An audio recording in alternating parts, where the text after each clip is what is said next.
federation জিন্দাবাদ সারা বাঙালি যুব ছাত্র ফেডারেশন জিন্দাবাদ সারা বাঙালি যুব ছাত্র ফেডারেশন জিন্দাবাদ বাঙালি জাতি এক হোক বাঙালি জাতি এক হোক কামরা মানব না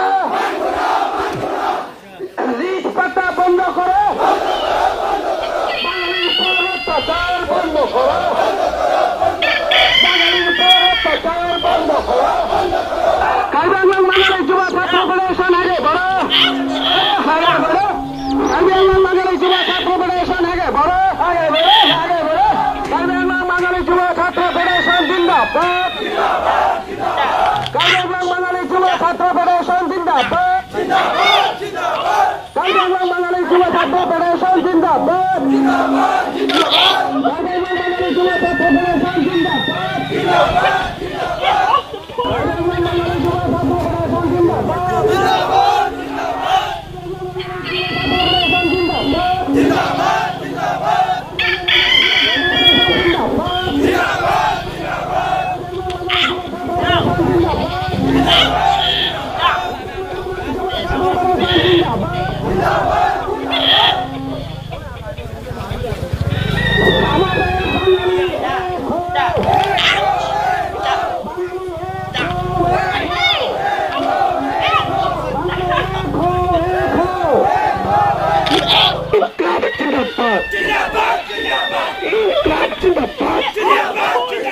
কার্বিআংলং ছাত্র ফেডারেশন জিন্দাবাদ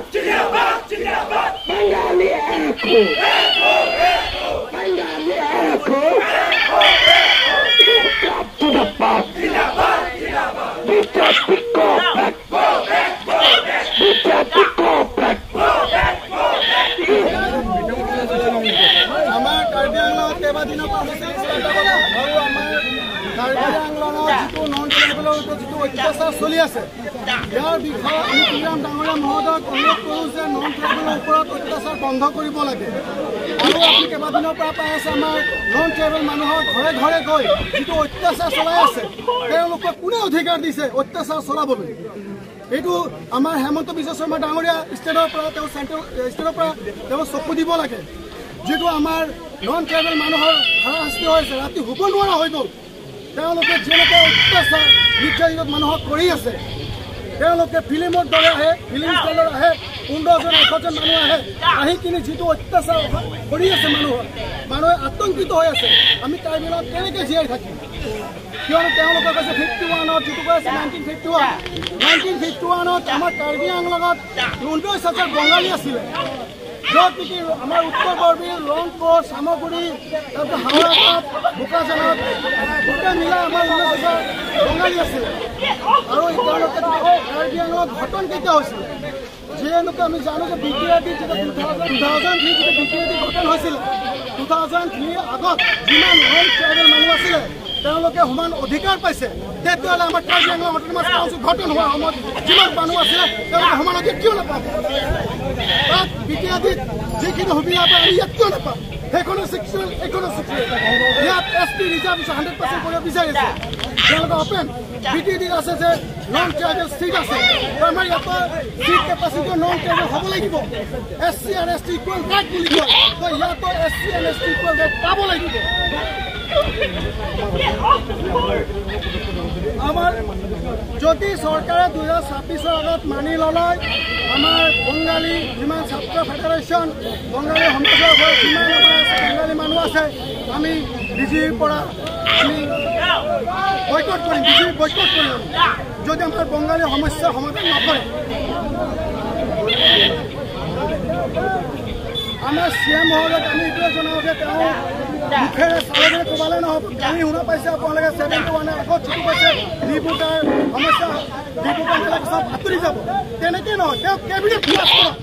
তেওঁ যদি কেবিনেট বহি যদি ক'ব পাৰে বঙালী আৰু হিন্দীভাষী তেওঁলোকে ডিপুটাৰ কেছ চলি থাকিব বাকীকেইটা আঁতৰি গ'ল তেওঁ আমাৰ এইটো কেবিনেট পাছ কৰিব লাগিব আমাৰ আজি সদৌ অসম বঙালী ছাত্ৰ ফেডাৰেশ্যনৰ পৰা ডিষ্ট্ৰিক্ট আমাৰ জিলা কমিটিয়ে আমি ৰংপুৰ উদৰজানৰ পৰা ধৰি আমাৰ ৰংপুৰ 4 নম্বৰ ব্লকলৈকে আমি কেণ্ডেল মাৰ্চ কৰিছোঁ ক'বলৈ বিচাৰিছোঁ যে আপোনালোকৰ আজি আমাৰ ট্ৰাইবেল লগত আমি মানুহ চব জাতীয় সংগঠনক আমি ভাল পাওঁ, কিন্তু আজিৰ দিনত আমাক বঙালীয়া যিটো আমাৰ ডিব্ৰুগড় অৰিহণা দি আছে, যিটো আমাৰ মাটিৰ ক্ষেত্ৰত আমাৰ নিষ্পত্তাৰ অৰিহণা দি আছে, যিটো আমাৰ অনা বঙালী বুলি বা অনা কাজি বুলি ক'লে আমাক মানে দোষাৰোপ দিয়ে, সেইটো চৰকাৰকো আমি